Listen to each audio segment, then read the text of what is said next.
Hello. There you go. Good.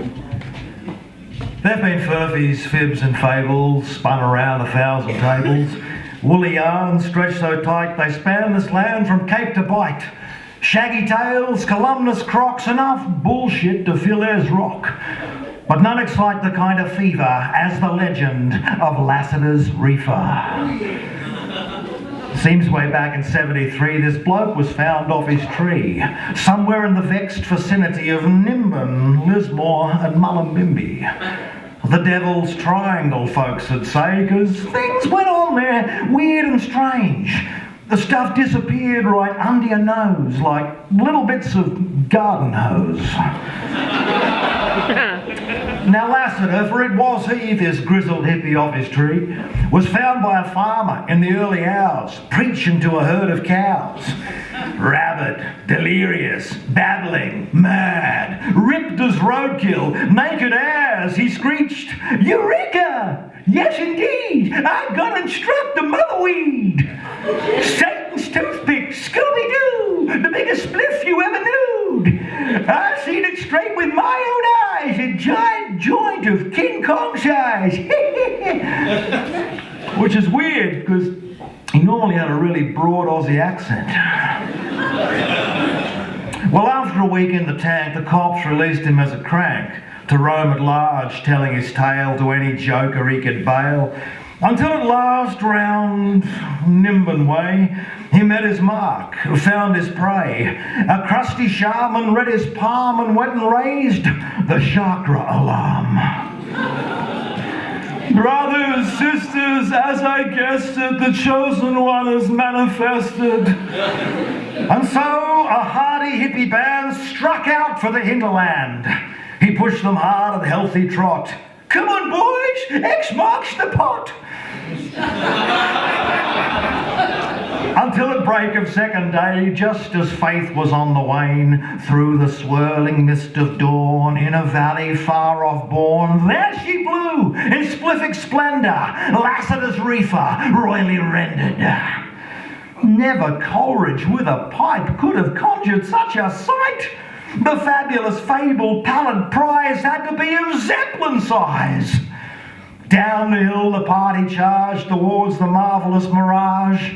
They reached it, panting, all aslide, knocked it, tapped it, hugged it, sighed, but instead of tallyhos and grass, the thing was made of fiberglass. And as they stood with empty sacks, poised to smack it with an axe, two blokes emerged from a door inside, dressed in khaki shirts and strides. "G'day, fellas. Strike a light. My name's Mal, and this is Mike. Come inside and browse the joint. Feel free to buy at any point." They pulled a rope, a sign unfurled, "Leyland Brothers Reefer World." The hippie's jaws dropped to a man. The joint was but a hollow sham. A gift shop selling cards and coasters, t-shirts, teaspoons, towels and posters. The only thing it didn't stock was a single skerrick of pot.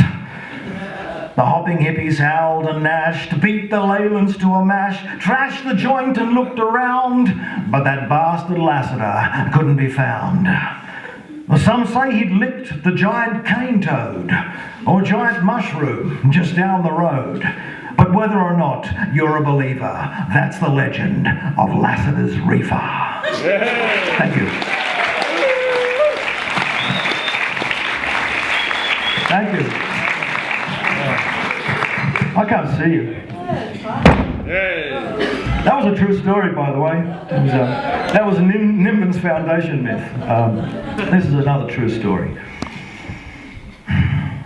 This nation's seen some black times, some times of trouble and strife, but none as black as the day the Poets' Union went on strike. Comrade Kelly roused the poets to a bloody boil, saying, "Why should we get paid FA for all our sweat and toil? Fair day's pay for a fair day's verse. It's time we showed the nation we're down in pens until such time as we get remuneration." The word was sent out on the wire, proclaiming loud the action.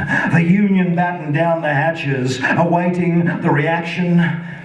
But finally, when the day came round, instead of an outraged call, the nation rose, the nation yawned, the nation scratched its balls.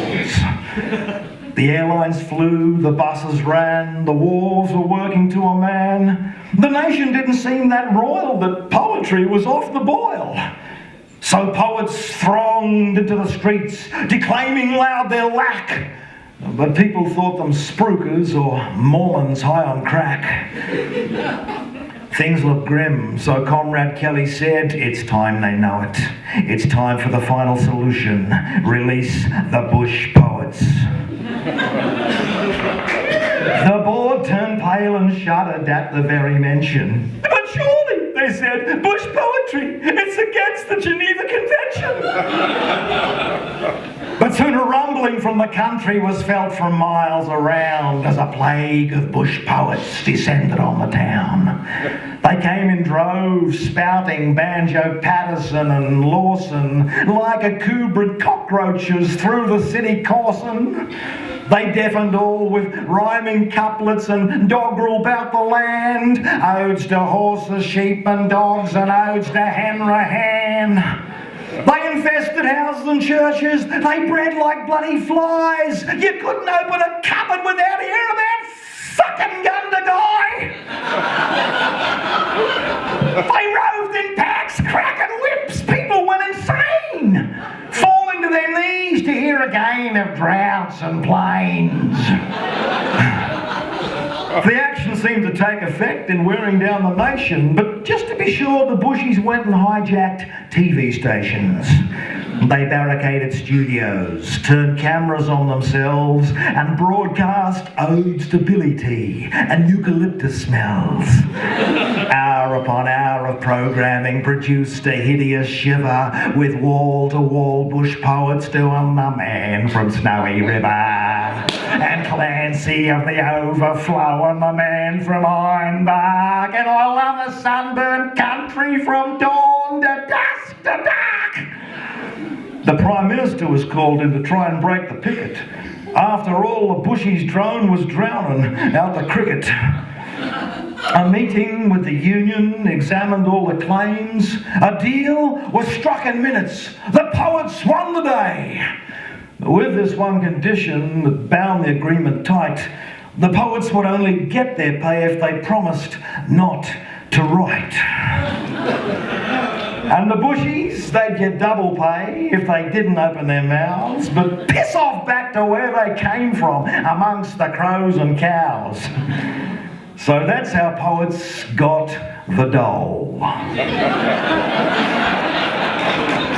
Hush money, if you like. All because of the day the Poets' Union went on strike. Thank you. Thank you very much.